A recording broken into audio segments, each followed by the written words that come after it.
देखे ना अंदाजे जो चल रहे हैं लोगों के कि जी ये हो जाएगा, हम यहाँ कर लेंगे, फाइनेंस डिवीजन का अपना मौक़िफ़ है, former finance minister Miftah Ismail साहब का एक अपना मौक़िफ़ है। तो एक्चुअली जो ले ऑफ द लैंड है वो हम चाह रहे हैं पाकिस्तान के नज़रिए से बताएं कि ये आया एक जो इसके ऊपर एक मुस्बत एंगल लिया जा रहा है हुकूमत का, वो आया ठीक है, प्रीएम्प्टिव है, या फिर इसके कुछ मनफी असर भी हैं पाकिस्तान के लिए? अच्छा, हुकूमत का मुझे लग ये रहा है कि एंगल लिया ही नहीं जा रहा। जो ज्यादा मसला है वो मुझे उसमें ये लग रहा है कि हुकूमत इस चीज को उस इंटेंसिटी या सीरियसनेस के साथ ले ही नहीं रही है जिस इंटेंसिटी या सीरियसनेस के साथ उसको इस चीज को लेना चाहिए। इवन मिफ्ता साहब के बारे में भी आप जो बात कर रहे थे वो शुरू का हिस्सा थोड़ा सा स्किप हो गया, बहुत बड़ा जो मैं गैदर कर सका हूँ। फ्रैंकली वो मसला हल नहीं करेगा।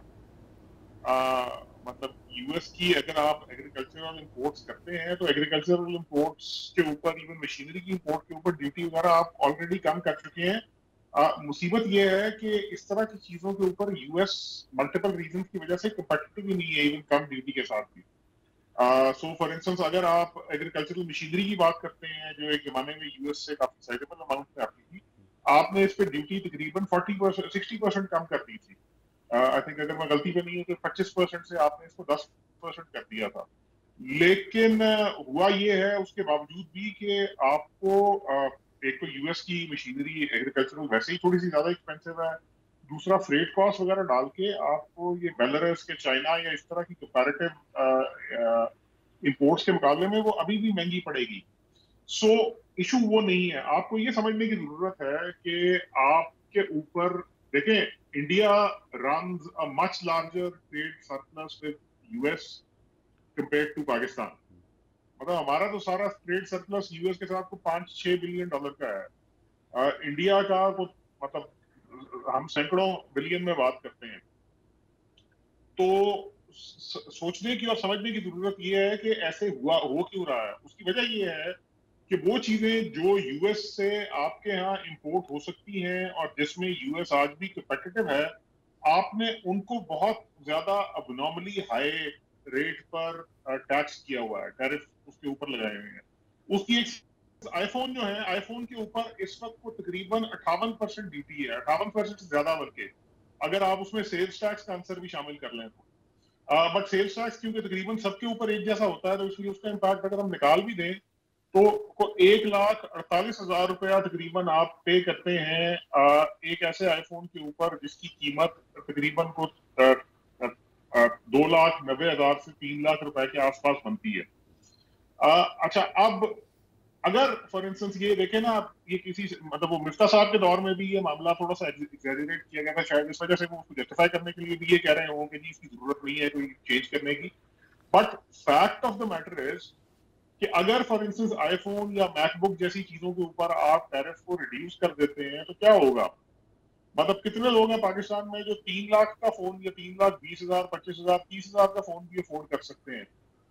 तो होगा ये कि अभी शायद 1.5 लाख लोगों के पास होगा, तब 4.5 लाख लोगों के पास हो जाएगा, उसका नेट इम्पैक्ट बड़ा मिनिमल आएगा। लेकिन जब ट्रंप एडमिनिस्ट्रेशन अपने खाते खोल के बैठी, उसने जब इसके ऊपर कैलकुलेशनें शुरू की तो उसको उसने ये हिसाब लगाया कि जी एक मुल्क है इंडिया, वहां पर तो हमारी जो टेक्नोलॉजी इंपोर्ट है उसके ऊपर 22% ड्यूटी है, और एक मुल्क है पाकिस्तान जहां पर हमारी टेक्नोलॉजी इंपोर्ट के ऊपर 48% ड्यूटी है। तो despite the fact that India runs a very high trade surplus with US compared to Pakistan, उन्होंने फिर कहा कि यार इनको टैक्स ज्यादा करो क्योंकि ये हमारी प्रोडक्ट को मतलब अनफेयरली डिस्क्रिमिनेट कर रहे हैं। यही चीज अगर आप दूसरी तरफ देखें तो जो यूएस के हाई एंड अपैरल ब्रांड्स हैं, जिसमें मतलब ये लिवाइस, एडिडास, नाइकी किस्म के ब्रांड हैं, उनके ऊपर भी आपका टैरिफ एस्ट्रोनॉमिकली हाई है। मतलब 35% तक का आपने टैरिफ इम्पोज किया हुआ है। उसके कंपैरिजन में जो टेक्सटाइल पाकिस्तान से यूएस एक्सपोर्ट होती है उसके ऊपर यूएस का एग्जिस्टिंग टैरिफ 10% था। तो जब वो इस तरह की डिस्क्रिपेंसीज देखते हैं तो फिर उनको ये लगता है कि पाकिस्तान को ज्यादा टैरिफ करना चाहिए। दूसरी चीज जो है, जो ज्यादा बड़ा मसला है, वो ये है कि मुल्क जिस तरह वियतनाम है, इंडिया है, इवन चाइना है, ये इस सिचुएशन को बहुत सीरियसली ले रहे हैं और ये फौरन इस तरफ को जा रहे हैं कि अच्छा जी अब हमने आगे यूएस के साथ एंगेज किस तरह करना है। मतलब 1 बाय 1 आप देखें तो चाइना ने रेसिप्रोकल 34% टैरिफ इंपोज कर दिया है। अब वो चाइना की जो यूएस की जो बेसिकली एक्सपोर्ट है चाइना को, वो भी बड़ी साइजेबल है। सब्सक्राइब करें और बेल दबाएं ताकि कोई खबर रह न जाए।